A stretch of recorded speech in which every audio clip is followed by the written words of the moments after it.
everyone is getting excited about the JB's growth. You have probably heard of the hype. Johor is becoming the next digital capital. Billions are being pumped into the data centers. Property prices are set to soar. But let's be honest, savvy investors are asking this. Data centers don't need many people to run. No crowd, no offices, no malls. So how exactly does this move the property market? And when we say data center don't need a lot of people to run, so how little is little? So these facilities don't need thousands of workers. A single 12 megawatts data center can already run with just 20 to 25 elite staff.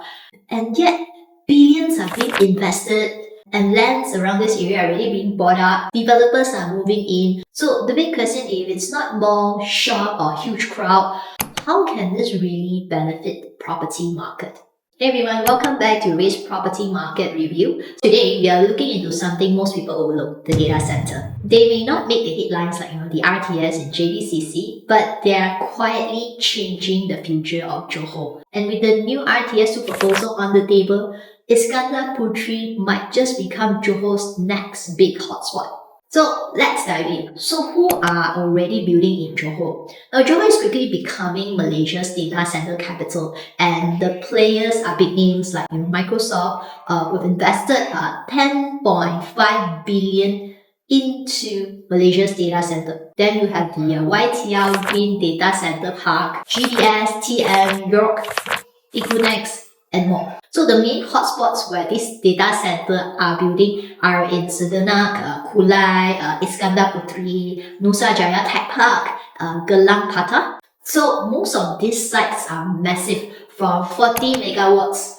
all the way up to 200 megawatts, with Sedenak alone spanning around 130 acres hyperscale blueprint. And the number matters. So now let's look into the real number. So how many permanent jobs are created by this data center? So with all this data center in the room, we are expecting to see at least 3,500 permanent operational jobs like network engineers, cybersecurity, for facilities and for the IT system. Okay, so during the construction phase from 2024 to around maybe 2028, so we are expecting around 17,000 jobs from contractors, site workers and project managers, and also some indirect ecosystem jobs like transport, logistics, local F&B, hostel, equipment supports, and etc. And that will be around 2,500 workers. So in total, we are expecting to see around 23,000 jobs available around these data centers. So where will these people live, right? Let's be clear. These aren't luxury condo buyers or renters. They are not going to spend 4,000 ringgit renting the whole unit in JB. So usually these people are looking for places like maybe a landed home or a mid-tier apartment ranging from around 1,000 to 2,000 ringgit per month. And of course, they want it to be close to work because of the conveniences in places like Sedenak, Kyliez, Nusa Jaya, and Gelang Patah. So this translates to the modest but consistent rental yield. And with the recent meeting with Singapore's PM, Johor proposed a second RTS line connecting Tuas to Iskandar Puteri. Yes, on top of the original RTS linking from Woodlands to the Bukit Chaga, now 56% completed and expected to operate by end of 2026. So if RTS2 really happens, it will immediately boost the accessibility to the Puteri Harbour, Mardini and also the NU City, cross-border traffic to the Iskandar Puteri's condo, capital growth in a zone many still see as early. So even though it's just a proposal, right, it's not approved yet, the signal is clear. So Iskandar Puteri is still growing, so it could soon become a second major entry point from Singapore. So what should we do as an investor? Of course, don't expect every project to double in value, right? But here's what you can expect. Firstly, an increment of long-term rental demand in places like Sedenak, Kyliez and Nusa Jaya.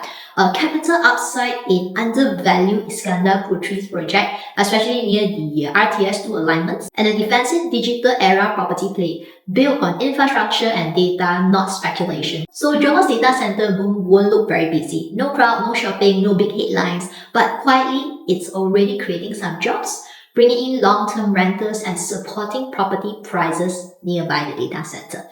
It's not loud, but it's happening. And with the RTS 2 in the pipeline, Iskandar's next chapter might just begin. So if you're looking for a long-term rental income and stable growth in JB with lower entry price, this could be your next move before everyone catches on and, before it turns into a hype like what's happening in JBCC. Thanks again for tuning in. If this video gives you some value and clarity, a quick like and subscribe goes a long way. It tells me this insight is helping and push me to bring you more contents like this. Until we meet again, ciao.